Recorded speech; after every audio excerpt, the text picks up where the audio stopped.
Guys, Millie Spirit here, how y'all doing? And welcome back to another fine episode of Seduce Me to the Demon War, Erik's edition. And without any further ado, guys, let's just jump right back up and do it. I kept my eyes down, trying to take in more of the situation I was in. I was trapped in the demon world, and Diana was out of commission. The Demon Lord had plans for me, but what exactly was he aiming for? I could have been bait. I could have been revenge. I didn't know, nor could I figure it out now. At least I was safe. At least I hope I was safe. The woman led me to a room that practically screamed medieval fantasy. Everything was clean, but it still had that old age feel, as if no one had ever stepped foot in the room until that moment. Rest here for now. When Diana is well again, we can discuss what to do. Thank you. I nodded to the woman before she gently curtsied to and left.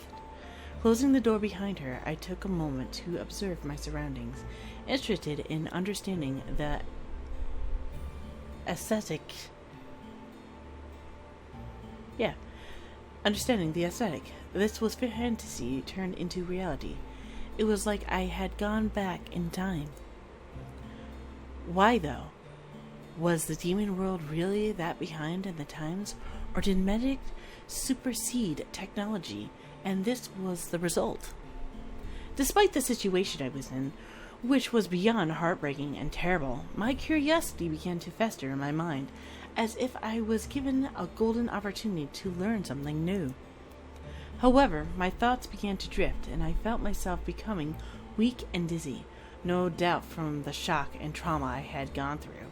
I stumbled towards the bed, needing to sit down and let everything settle in without passing out. As my rear hit the mattress, however, I let out a small pleasure sigh. Holy crap, this is a comfy mattress. Of course, I don't really know if she would say it like that again, but, that's my whole entire reaction to it if I ever felt a nice comfy mattress, like, Cloud 9.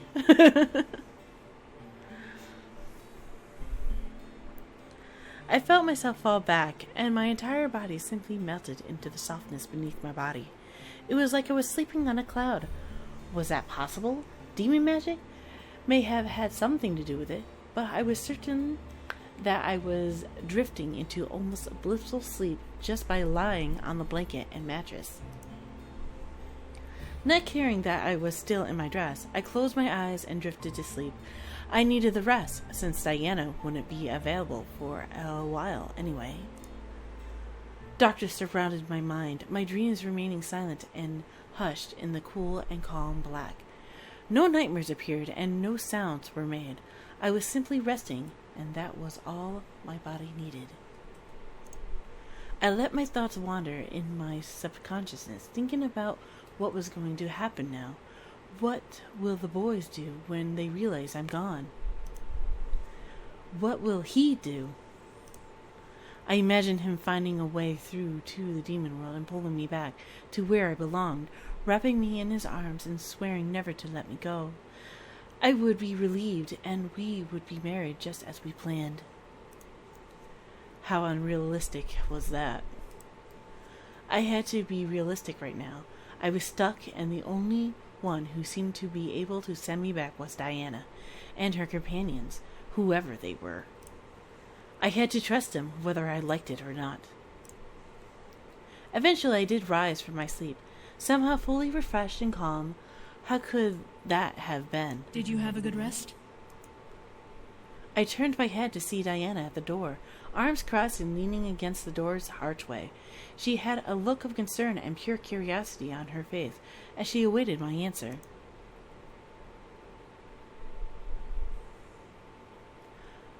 Good. A good rest is always important, especially to humans.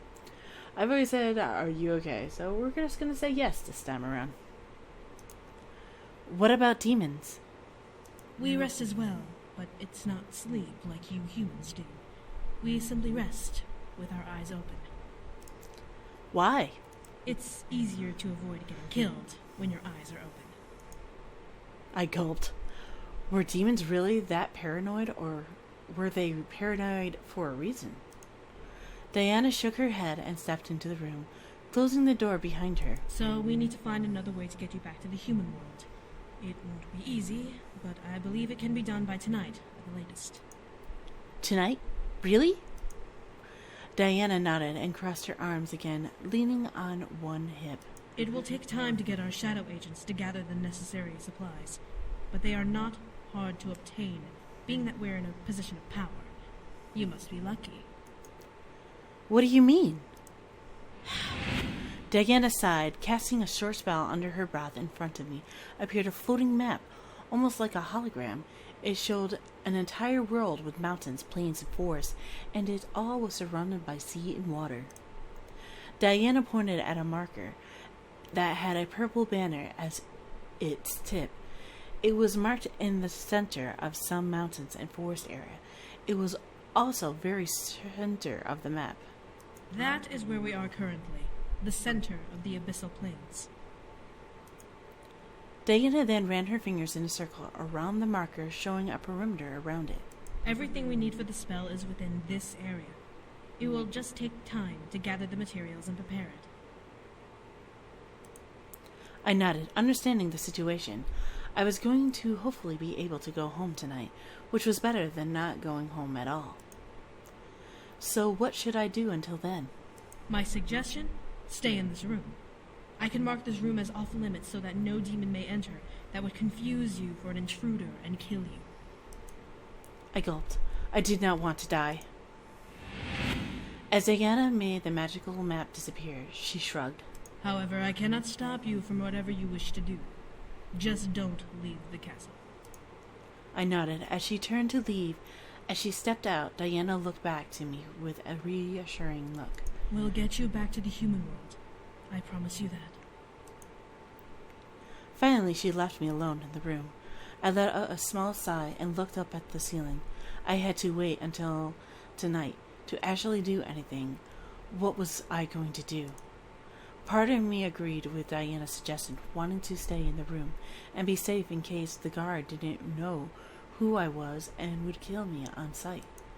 My curiosity, however, wouldn't leave me alone and wanted me to explore the castle. I was handed an opportunity to explore a castle in the demon world, and part of me did not want it to go to waste. I was torn on what to do.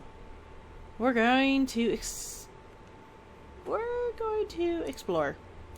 There was no way I was letting this chance pass me by. I stood and walked towards the door, opening it a crack and looking around. There was no one in the hall, but there were 2 directions to go. Which way? Let's go to the right, because I know what left takes me to. I went with right. I closed the door behind me as I exited my room and began to make my way down the right corridor. Everything was definitely medieval style, and I felt a bit small in the hall. It was like I was in a fairy tale, walking around in the wedding dress. It felt almost dreamlike. The passage seemed long, decorated, with wall candles painted and random curtains and flowers. It was mystical to see, and I smiled. As I approached another fork in the hallway, however, I sighed. Really, how does anyone find their way around? I looked back, knowing that I walked far from my room. I could turn back. Yet,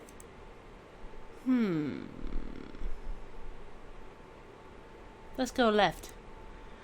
I was heading right, so decided to try the opposite direction this time around. I turned left and headed down the hall, greeted by more fantastical decor. The hallways began to almost drive me nuts. I found myself going upstairs, then downstairs, then wound up in a 4-way corridor. Where have I landed myself? I became frustrated. Maybe giving in to my curiosity was a bad idea.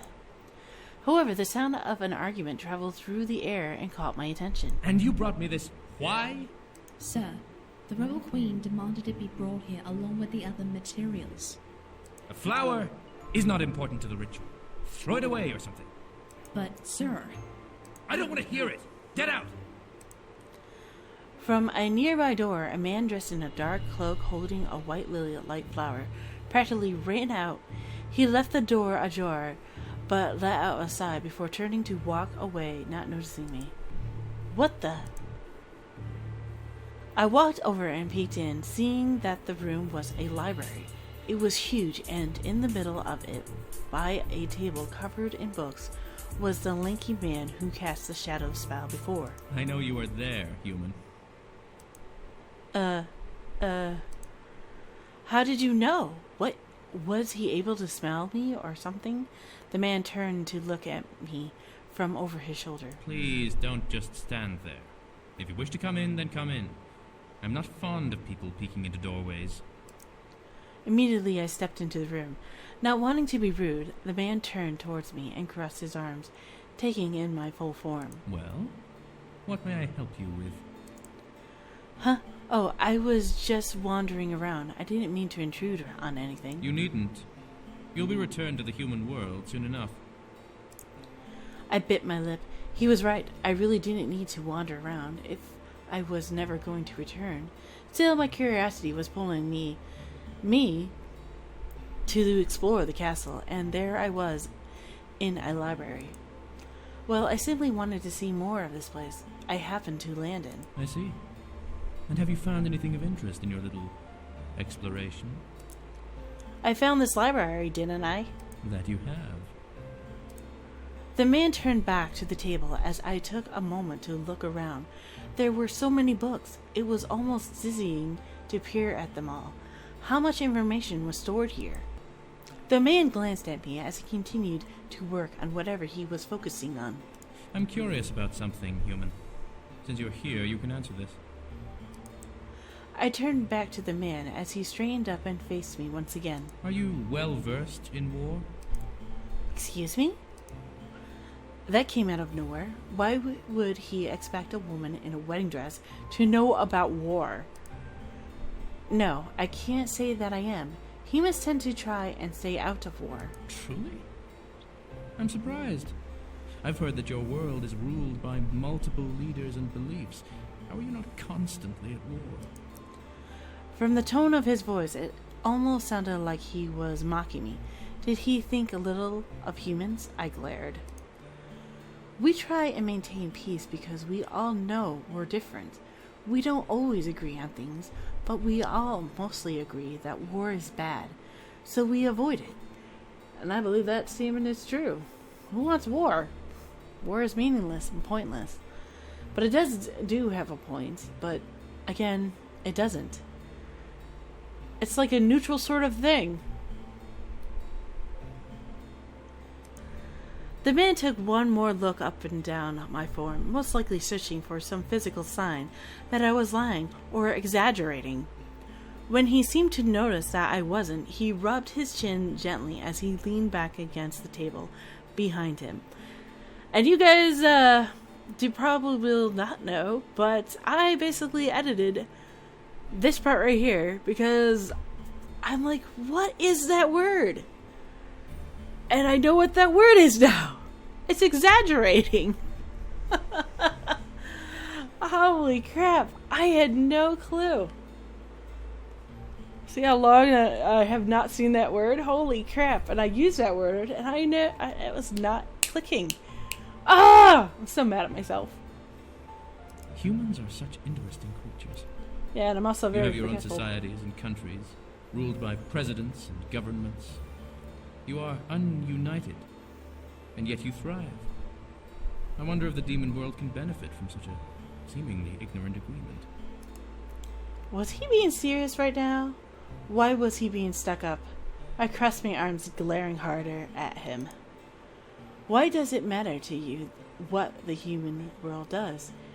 You're a demon. Things we do there don't affect anything here. Ah, but that is where you are mistaken. The man walked around the table and gestured to the books and maps that had covered its surface. When fighting a war, you need to look at all of the details to try and find the most efficient ways to bring your enemy down. When resolving it, you must be able to not only bring peace, but you must also know how to manage the land you have conquered in the aftermath. I looked to the map to see multiple routes and ideas plastered over the parchment. Was he seriously doing this much research for this war? However, the man simply crossed his arms. Unfortunately, I suppose that research on the human world would be for naught. We are two different worlds, after all. Yours is built on steel and electricity, while our world is flooded with magic and stone. I couldn't believe what I was hearing. Why was he even talking to me at this rate? The man smirked at the agitated look on my face and chuckled. What's so funny? I guess it's also true that humans are easily angered. Your expression gives you away so easily. I growled before turning on my heels and leaving the library. Rude ass. I was better off in my room. I remained in my room until the night came. I was given food which looked like soup. The woman who gave it to me apologized, letting me know that food was scarce until the upcoming harvest, which was a couple of days away. Being that I was only staying the day, I didn't mind much. I was more concerned over what I was given to eat. It was some sort of stew with mysterious chunks swimming in its broth. It smelled surprisingly good, but who knew how it tasted? I've been refusing it all the while, and I know what the outcome of it all is, but you know what? This time around, we're just gonna make her eat it. Hee hee hee hee hee. I gulped. I had to try it. I had to eat it. I hadn't eaten in 2 days, even before I came to the deep. I'm pretty certain Diana wouldn't poison me now, and I was fairly sure that she wouldn't serve me anything disgusting. I lifted the spoon that was sitting in the broth, letting it capture some of the stew. As it rose, it wasn't terribly scary to look at. I gulped and slowly brought the spoon to my lips, feeling the heat emanate from the stew. A knock rapped on my door, breaking me out of my train of thoughts. Huh? Come in! The door opened to reveal Diana with a plate holding things I recognized, bread and cheese. I let out a heavy sigh of relief before Diana laughed. I suggest not trying that. As good as it smells, the taste would not sit well with you. Instantly, I moved the bowl to the nearby table, thankful that I didn't have to try it. Diana handed me the plate and nodded, reassuring me that what was on it was indeed what it seemed. It's not much, but it's human food. Eat up. I will. I began to chow down, feeling the hunger in my stomach dissipate with each bite and swallow. The food I was eating surprisingly was delicious. As I began to crave something to drink, Diana chuckled and formed a small goblet in her hand, filled with clear liquid that I assumed to be water. I took it and drank it down, feeling my thirst quenched before I let out a sigh. I feel so much better. I can tell. Take a moment to finish eating, then we'll head for the ritual. I looked up at Diana, suddenly excited everything was prepared for. Was it possible to go home now? As if she read my mind, she smiled and nodded. We finished the main preparations. We just need to head over and we'll start. I couldn't continue eating. My mind went into an obsessive frenzy of wanting to go home. I stood up, moving the plate and goblet to the nearby table. Let's go! Huh? Are you sure? I nodded, not wanting to waste any more time. I needed to get home, and I was tired of waiting. Diana stared before nodding and heading for the door, opening it for me and exiting after me. As she closed the door behind her, I began to feel my heart flutter in relieved joy. I was heading home. Diana led me down the corridor to the war room where I had originally arrived, to reveal the table covered in plants. I guess so. Okay, I'm gonna rewind. I'm gonna do that paragraph again. I just wanted to stop there, I guess. Again, let's start again. Dana led me down the corridor to the war room where I had originally arrived, to reveal the table covered in plants and artifacts of different kinds. None of it made sense to me, but I had to only assume it was what was needed for the spell to work. Diana walked to the table and took note of what she saw, nodding. This should work. You're in doubt? Have to be after the last time we tried sending her home. Do we have a human anchor? No, you're on your own this time. But we'll make sure you survive casting it. This spell should work, however, because we'll be using energy material. It will only require a slice of your energy on top of these items, which your guard can refill immediately after this. Just make sure you don't die casting it. Diana smiled as her guard before turning to me. So, are you ready to return home? She didn't have to ask. I'm ready. Diana nodded once more before turning back to the table. She lifted her arms over the surface and lowered her head, muttering under her breath. Otnibus portas, apriat nobis, largiatur exitum, desiderium. As she spoke, the table began to glow. As she did, a dark purple aura began to surround her form as she lifted and arched her head back, staring at the ceiling. A glimpse at her eyes made me gasp.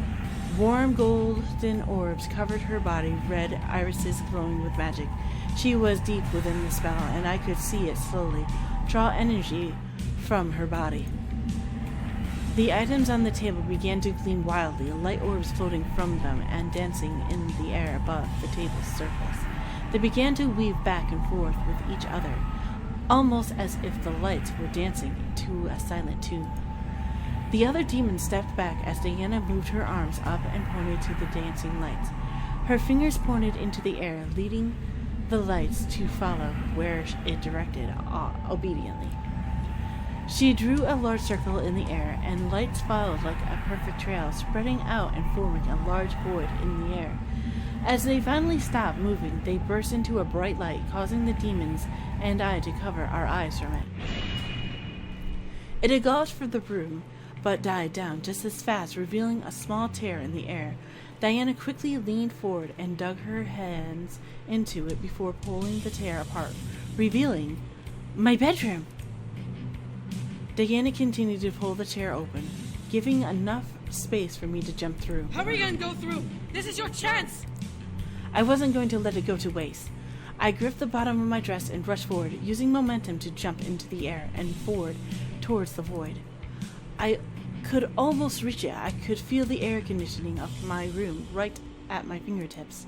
I was... She will never leave this world alive! The Demon Lord's voice rang through the air just as I saw my fingertips pass through the tear. What stopped the rest of my body was a red light and forcing me and Diana back from the opening. I felt my body fly backwards and slam into the wall before I landed on the stone ground. I heard Diana as well land beside me with a painful thud, and the only reason why I'm laughing and giggling right now is because of my scream. It sounded so terrible. Oh, man. I looked up and felt my heart break as the tears became wrapped in red lightning, zipping itself closed and vanishing into thin air. No, this could not be. Damn it! That should have worked! How could it have failed? We must have missed something. Was there anything we had forgotten? No. I verified everything myself. Then why was the Demon Lord able to overpower a gate spell? I highly doubt you know either, brute. Stop fighting! We need to make a plan and all of you are just being stupid! Stupid, stupid, stupid, stupid! Are you all right, Isaiah? I'm fine. I was too lost in my mind to fully understand what was going on around me. I was so close, I felt the other side. I had almost made it home. Why couldn't I go home? Diana grunt of pain next to me made me shoot my head towards her, and I watched her slowly push herself off of the ground and glare at the table. The demon lord must have done something more than simply bring her here. What could he have done? Now, the Demon Lord is incapable of doing anything of the sort. His lackey imps must have done something to her. A spell? A curse. I looked to the rabbit woman, seeing her stare wide-eyed at me. The other demons stared at me as well, and suddenly I felt like I was on display. Was something wrong with me? She will not leave the demon world alive. He must have placed some sort of curse on her to prevent her from leaving this plane. In order to leave, she'd have to die. What? My mind went blank. Did the Demon Lord really curse me? Was I forced to stay in this world until I died? I could never go back? Are you suggesting a barrier curse? That would explain the red energy that sealed the tear. What dark magic like that requires? Blood of 1,000 demons. He must have sacrificed part of his army to cast a curse on her that would prevent her from leaving. The Demon Lord is that desperate for her. The only way to break that kind of curse is to kill the caster, the Demon Lord himself. She's trapped here until this war is over. My body began to shiver violently. The Demon Lord killed 1,000 demons just to trap me here. Why? Why? I slammed my fist into the ground and began to scream. I want to go home! Why? I could feel the sympathy and anger in the room, but I didn't care. I was beyond livid. I was far past broken. I was seeing red. Ah! Sorry, didn't mean to scare you, Lucky. As my voice ripped through the air, a bright light erupted through the room. Once again, everyone covered their eyes, but Diana quickly scrambled to get on her knees and cover me with her body. She held me tightly as the light invaded the space and slowly began to fade. As the light finally died, everyone moved their hands to see what had happened. In the air, a white tear that was slowly opening, facing down towards the table. Something was coming. I could feel it in the air. The guard summoned his spear and pointed it at the tear, glaring at it and gritting his teeth. Something's coming! In reply, Diana summoned what looked like a saber and placed it in front of us. Ready yourselves! It could be the Demon Lord! The other demons in the room readied themselves and stared at the tear, either holding a weapon or preparing a spell. I felt the air change, becoming heavier as the tear began to grow. The energy around it began to pulsate, making everyone in the room that much more tense. I stared at the tear as well, frightened as to what was coming. Was it the Demon Lord? His minions? My mind began to cycle through fearful ideas of what was about to appear. My heart almost stopped. Falling from the tear and landing on the table were the 5 incubi brothers. They were piled on top of one another, having come through one at a time. However, as the last brother landed, the boys fell to one side, toppling off the table and landing on the floor. The rebels around me stared at the fallen pile of incubi, confused and surprised.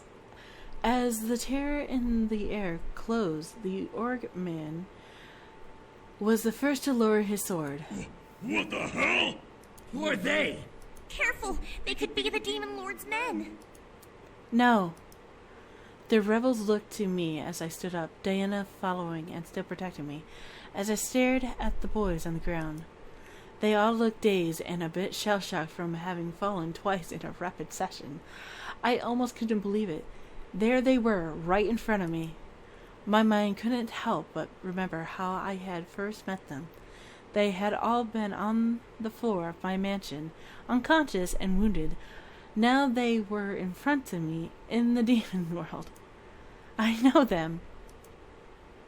I stared at the one I was meant to marry, seeing him slowly shake his head and rise from the ground. They came to rescue me. He came to rescue me. My heart became overjoyed and full of warmth and happiness. I was going to go home. The question was, how? As the sight of the boys kept the demon's attention, a second tear opened above them, causing everyone to look up. 4 women dropped down from the tear and somehow managed to fall into the arms of the incubi behind Erik. Whoa! I gotcha! Whoa! Are you okay? I gotcha! It's okay! James! Whoa! Are you alright? I stared wide-eyed. Their wives came too? I watched as the boys and the girls finally planted themselves on the ground before looking around. As Erik spotted me, however, he began to rush towards me. Princess! I wanted to rush back to him. I wanted to run over and wrap my arms around his neck. I missed the touch of his lips, his embrace. Yet my body would not allow me to move forward. In fact, I shied away and hid behind Diana, gripping her waist and averting my eyes from him. What the? Still? I shut my eyes despite my heart screaming to me to turn towards Erik. I knew that he was enthrall me to break his hold on me, so I wanted to look at him and let him. However, my body continued to duck behind Diana's body, avoiding Erik's gaze. Ah! As I heard Erik step forward, Diana wrapped an arm back around her and placed it on my back. For some reason, I felt comfortable by her touch. Was she casting a spell on me? Diana, if you please. Not until you explain what is going on. Why does she hide from you? I assure you, it's not what you think. I will not repeat my question. I felt Diana's hand clench over my back. I felt unnatural elation wash over me at the protection she was providing me, but my heart cried out for Erik. She does want to see Erik. Something's stopping her from doing that. And I'm supposed to believe this? Please, just let me. I watched from behind Diana as her guard quickly stepped forward and placed himself between Diana and Erik, spear pointing at my incubus. I suggest not taking another step forward. Wait! The rabbit-eared woman in the midst of the tension quickly rushed over to me and bent down to look me directly in the eyes. I looked at her, trying to convey my needs to see Erik through my eyes. Hold still, okay? What are you? Ostende mihi kotum. Staring into the woman's eyes, I watched as a warm gold hue painted over her sweetly pale blue eyes before she closed them. As if something had been unlocked, a large click resonated through my mind.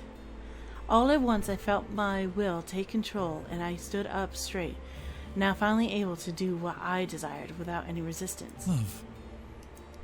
Erik! I quickly ran around Diana and rushed towards Erik, wrapping my arms around his neck and feeling him envelop me in his own arms. His warm embrace made my heart squeeze in my chest as I held him close to me. I smiled as Erik kissed over my cheeks, his embrace conveying how beyond happy he was to have me back, willingly in his arms. Oh, we're still gonna do that. I tightened my arms around Erik and tilted my head to kiss him. My heart fluttered at the touch and taste of his lips against mine. He eagerly kissed me back, tightening his own hold on me lovingly. Diana turned to the rabbit-eared woman with a look of pure confusion on her face. What? Just... Look at his pink rosy cheeks. She's under some sort of secondary spell. Repulsion, it seems. What I cast on her was an emotional release spell, and that temporarily removed the hold on her. But she's been here a full day, and none of us felt any sort of hold on her. Well, we didn't exactly figure out that she was cursed either. Cursed? I felt Erik's hold on me tighten as I looked up at his face. He looked to Diana with an expression full of concern and confusion. As I heard Diana sigh, I turned slightly to watch her cross her arms. Yes. She's been cursed by the Demon Lord. She cannot leave until she dies or until we kill him. The incubi looked at each other in surprise, but Erik kept his eyes to Diana and kept me tight in his embrace. I'm assuming you plan to kill the Demon Lord, right? When will this happen? Yes, in 1 week's time. 1 week? Where is this number coming from, Succubus? We need to fully prepare ourselves for the final stage, which I'm certain will only take a couple of days.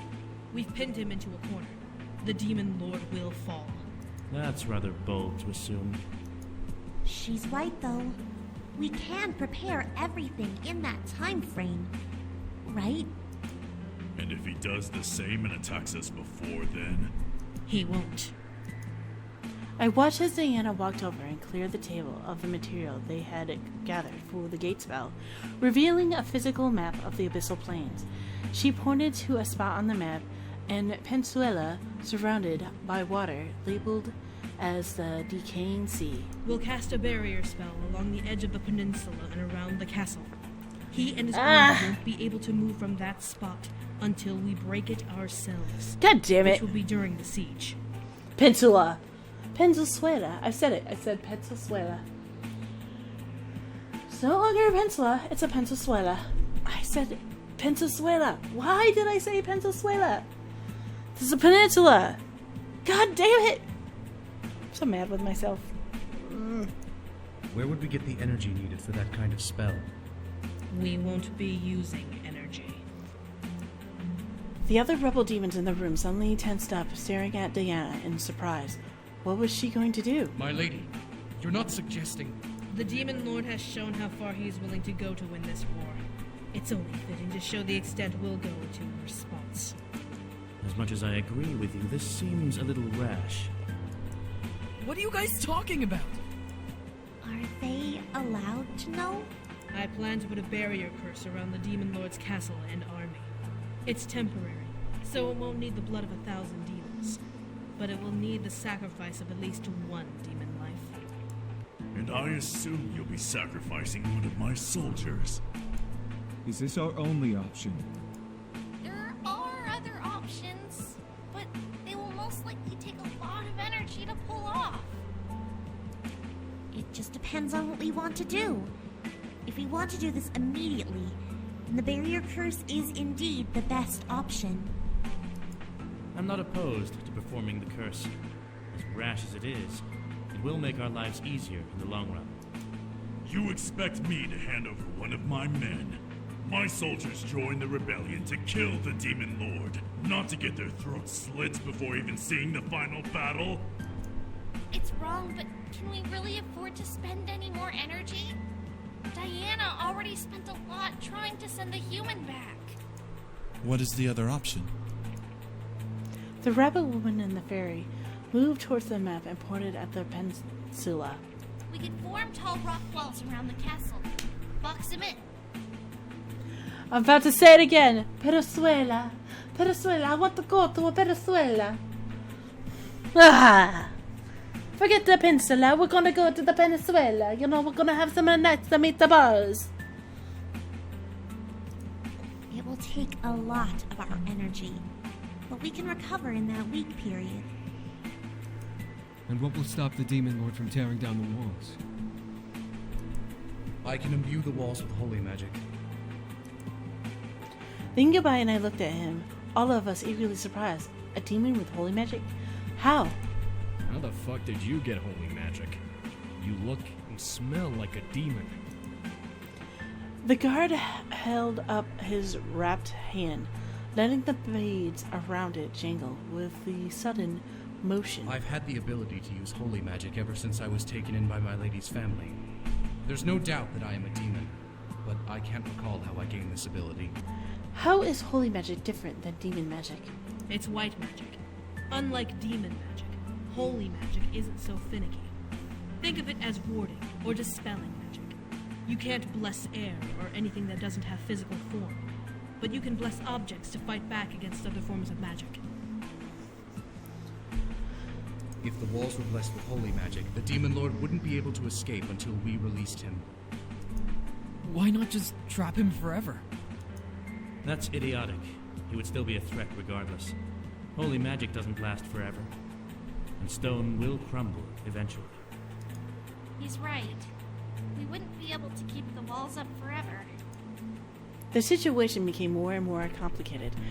The more we discussed it, how were we going to go about this? We can't just sit around and debate this forever. The longer we wait, the more we risk him striking back at us. But is it worth killing someone to trap him? When we finally strike, we will lose hundreds, if not thousands, of soldiers anyway. What difference will it make to lose one more life on top of this? Soulless fuck. We can still cage him in. I bit my lip. It was really a tough decision. A curse or a trap? Which was better? Both had their prices, but we had to choose one. From the look of it, no one wanted to speak up. So I felt the urge to say something. Maybe I would be the one who would determine everything. But which would be the bestest choice? Everyone in the room looked at me as I finally spoke up. We needed to be better than the Demon Lord. He was willing to sacrifice lives to trap me here, but it only showed how desperate he was to win, how little he valued life. He would lose this war one way or another. It wasn't worth losing someone who could help turn the tide of war. When can you put a barrier up? We can leave after this, meeting is over. Are you sure this is the best choice? The curse isn't the only option. We need to show that we're better than him. Everyone nodded, some in reluctance, while the others did with confidence. I looked at Diana just in time to catch a twitch from her visible eye, but she shook her head and looked to the rabbit woman. Are you quite positive this will work? I am very certain. Since it will be just 3 of us going, we can shadow travel there and be back by the morning. Diana looked at her guard and nodded. Sorry about that. Computer loves to say hello. Very well. If you believe it will work, then I trust you will make sure it does. As the guard nodded and slightly bowed, the other demons seemed to let out a sigh of relief. Were they worried about performing the curse? Diana shook her head before crossing her arms and looking directly at me. So, since you'll be here for a while, we might as well give you names that you can use to refer to everyone here. Are we getting human names? Must we? Diana rolled her eyes and gestured to each demon, naming them on the fly. For the sake of time, we'll use simple names. This is Rabbit, our magic advisor. Sergeant, commander of our armies. Shadow, leader of our assassins. And Faye, our nomadic force ambassador. Sergeant? I'm a commander, succubus. Shouldn't my name be Commander? It's easier on the tongue, though, to say Sergeant. My lady, what shall they call me?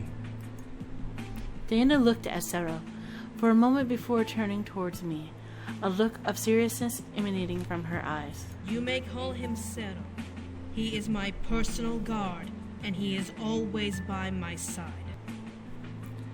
The other demons in Sarah seemed to be surprised. Was Sarah his true demon name? Why would she give me his true name?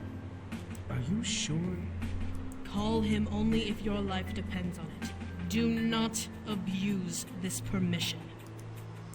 Her eyes seemed to burn as she gazed into mine, full of hard intent and warning. I mentally noted her seriousness as she ran a hand through her hair. Well, now that we have a plan and introductions are out of the way, I believe we can end this meeting. We have a lot to accomplish in 1 week.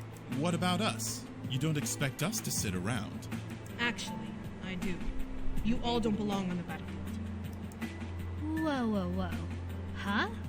I will not take untrained and unarmed beings into a war zone. Hold on! I interjected, stepping forward and crossing my arms as Diana. She seriously wasn't going to make us stay back while she fought the Demon Lord, was she? We can fight too! Diana squinted at me, pressing her lips together into a fine line. However, I meant what I said. We could fight too. You expect me to trust that you can fight in a war? Let me and my brothers train then. We're demons, for fuck's sake. We know how to fight. The boys stared at Diana as she turned her head towards Sam. He was right, though. They knew how to train, so they knew how to fight. If they fought with the rebellion, there would be a better chance of winning this war. You all realize this is a war, correct? You can die here. We understand completely. We understand, Diana. Diana could only stare at our group as we challenged her proclamation. I wrapped my head around my fiance's arms, frightened at the idea of participating in a war, but knowing that we needed all the strength we could muster to finish off the Demon Lord. This was the only way that I could go home. Defeated, Diana sighed and rubbed her temples. Very well. I can't exactly keep you here like prisoners, so it will be up to you if you choose to train for battle. However, I highly suggest just staying here and allowing us to handle it. I nodded, as did the others. This was really happening. We were going to kill the Demon Lord, and we had 1 week to either prepare for war or wait it out. Diana turned towards me and looked down at my outfit. I had nearly forgotten that I was still in my wedding dress until Diana pointed at my chest. Lumen infere, velum tabescere, serene. I stared at her, unsure of why she was speaking in Latin. Until I felt the fabric around my body shift and change, I quickly looked down to see my wedding dress morph into an outfit that looked perfect for the demon world. The white top shifted into a long-sleeved oversized tunic with a leather corset and vest, while the bottom part of the gown split and wrapped around my legs, forming into dark leggings. My shoes stretched into long, high-heel boots. Wow. Very nice outfit. I blushed, getting used to the feel of the outfit. The corset wasn't tight, but it was still something new. Along the rest of the garb, Erik, however, smiled down at me and kissed over my forehead. You look wonderful, Princess. Thank you. Faye, Rabbit, you both should finish your preparations and head over to the Demon Lord's castle for the spell. How are you going to get there? I'll get us there, no problem. Just make sure we don't get stuck there or lost. No promises. Sarah, make sure the job is done. I shall, my lady. Sarah, Faye, and Rabbit began to make their way out of the room as Diana turned to me and my group. As they left, Diana let out a small sigh. I will take you to some rooms you may rest in. Thank you, Diana. Diana merely nodded and led our group out of the room towards our new temporary rooms. I felt instantly nervous. This entire situation was beyond my imagination, stuck in the demon world under two kinds of enchantments. That was unreal even for me. Still, we were going to work towards finishing this war and getting me home. We had to do everything we can to keep our focus straight. As Erik and I were escorted to our room, I felt the need to cling to Erik's arm. It had been only a day since I had been taken away from the human world, but for the longest time I had to be enthralled to get close to him. Now I was freely and willingly able to hold onto Erik's arm. I couldn't help it. I needed to feel closer to him after all of this time. Being separated was not something any bride wanted from their soon-to-be partner. I wrapped my arms around Erik's arms, hearing him chuckle and lay his free hand over my arms lovingly. You know, I wanted to walk down the aisle with you as your husband. I was so worried when you didn't show up to the ceremony. My heart sank and I looked down. I hadn't wanted to leave him at the altar, but the Demon Lord had other plans. I gritted my teeth before feeling Erik's lips on my temple, causing me to look back up at him. I know it wasn't your doing, love. Don't be upset. You weren't gone long.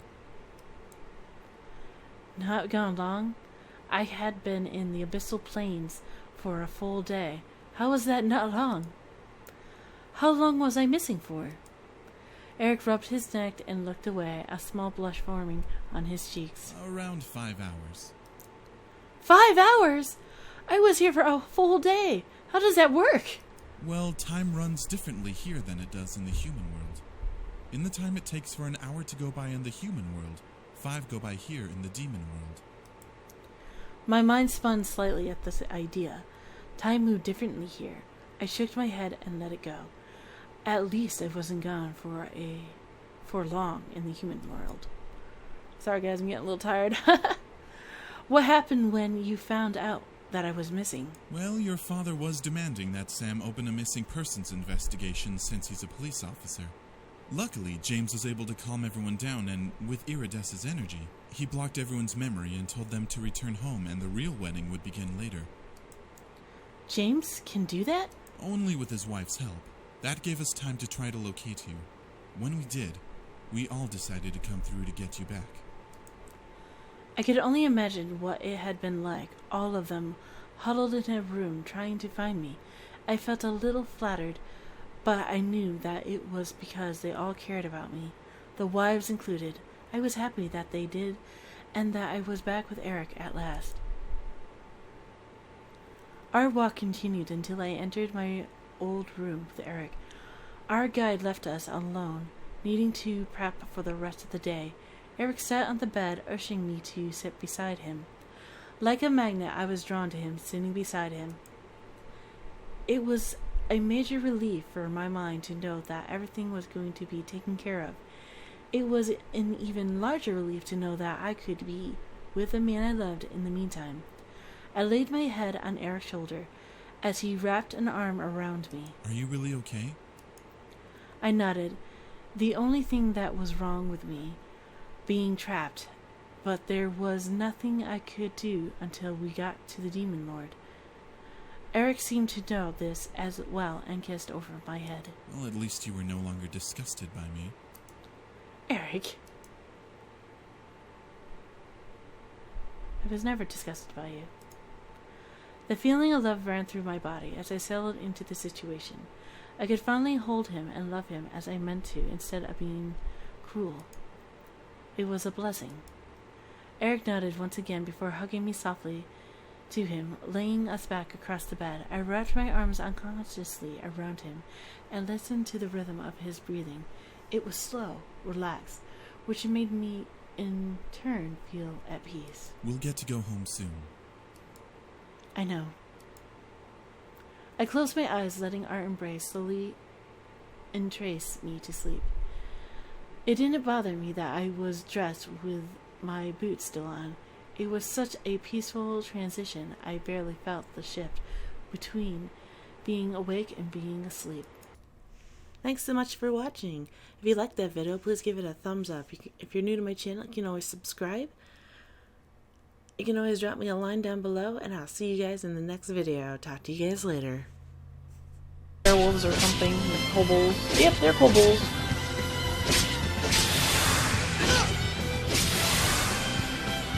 Hey, no touching my girl. My girl, and you just get a boot snap and you kick your face, and I'm just gonna kick your ass, okay? I wouldn't be here without training. Anything else around here? Nothing? Okay.